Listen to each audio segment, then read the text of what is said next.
purgatório visto por Ana Catarina Emmerich. Há caminhos que a alma percorre em silêncio, entre sombras e luz. Passos trêmulos sobre névoas densas, onde o céu parece distante e a terra se oculta em lamentos. Irmã Emmerich, na febre da caridade, nega a água aos lábios para saciar os sedentos do além. Em sua dor, vê o invisível, ouve o gemido dos esquecidos, e na ponte estreita entre o tempo e a eternidade, ela caminha por nós. Fui levada pelo meu guia, não sabia em que direção, mas era por uma estrada muito difícil. A subida se tornava mais íngreme, o caminho mais estreito. Até conduzia como uma ponte de luz a uma altura imensa. A escuridão estava à direita e à esquerda, e às vezes o caminho era tão estreito que eu tinha que ir para o lado.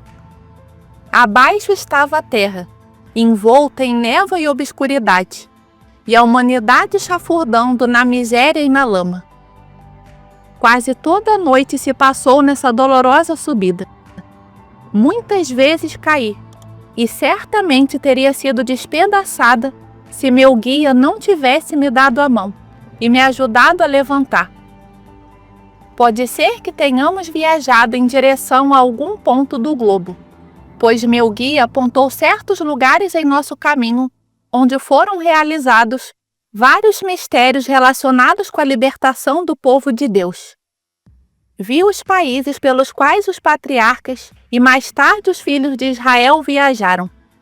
Eles pareciam brotar da escuridão e tornar-se distintos como meu guia os apontou, aparecendo como desertos, grandes torres em ruínas, enormes árvores curvas, pântanos e etc.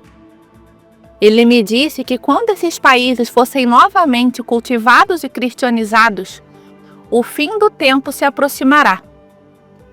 Almas acompanhadas por seus guias flutuavam ao nosso redor pela estrada, parecendo cinzentas na escuridão ao redor.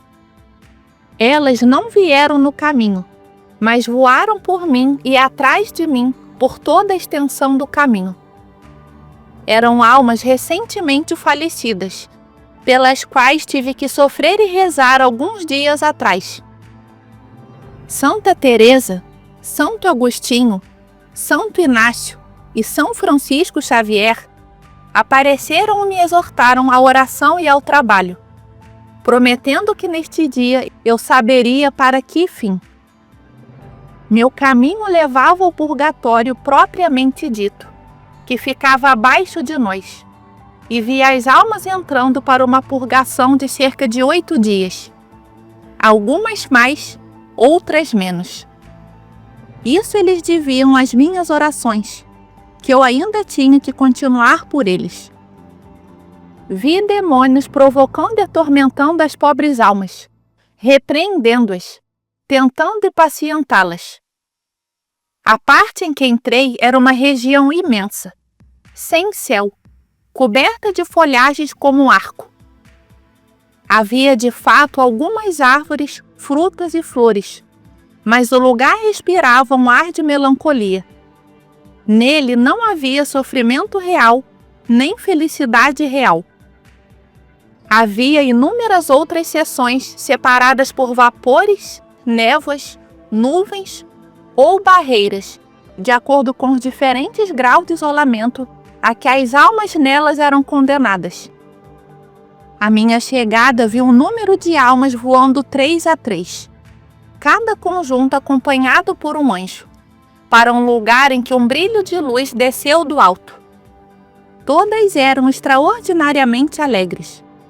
Elas brilhavam com luz colorida, que à medida que subiam, tornava-se mais clara e brilhante.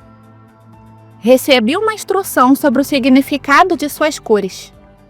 A caridade ardente que não haviam praticado puramente em vida, emitia uma luz vermelha que as atormentava. A luz branca era da pureza de intenção que a preguiça os fizera negligenciar. O verde era da impaciência a qual sua irritabilidade os fizera ceder. Mas o amarelo e o azul eu esqueci. Ao passarem por mim em 3, elas me saudaram e me agradeceram. Conheci muitas delas, principalmente pessoas de classe média e camponeses. De fato, vi alguns dos escalões mais altos, mas apenas alguns. Embora dificilmente se possa falar de posição no outro mundo, ainda assim, aqueles que receberam uma educação mais refinada são facilmente reconhecidos. Há uma diferença essencial entre as nações, como pode ser detectada nessas aparições. Força, vigor, decisão distinguem o sexo masculino, enquanto a fêmea pode ser conhecida por algo suave, passivo, impressionável. Não consigo expressar isso. Há anjos aqui que nutrem as almas com os frutos do lugar. Essas almas exercem uma influência sobre o purgatório e a terra, e têm também uma tênue consciência da bem-aventurança celestial. Isso, com a espera de sua plena realização, forma sua última purificação. Mais adiante, cheguei a uma região mais brilhante com árvores mais bonitas. Eles eram anjos indo para longe. Foi-me dito que esta era a morada dos patriarcas antes da descida de Cristo ao inferno. E vi onde Adão, Abraão e João estiveram. Voltei para casa por uma estrada cansativa à esquerda. E passei pela montanha onde tinha visto o homem atormentado por cães. Mas ele não estava mais lá, estava no purgatório. Enquanto houver almas esperando luz, nossa missão não cessará. A oração humilde, o sacrifício escondido, são chaves que libertam corações no purgatório. Como a irmã que caminhou entre sombras por amor, também nós podemos abrir caminhos de misericórdia. O céu nos chama, mas antes sejamos faróis para os que ainda buscam a aurora da eternidade. Que Deus te abençoe e te fortaleça. Se esse vídeo tocou seu coração, não esqueça de deixar o like, comentar sua opinião e se inscrever no canal. Assim você nos ajuda a espalhar ainda mais a palavra. Nos vemos no próximo vídeo. Fique com Deus!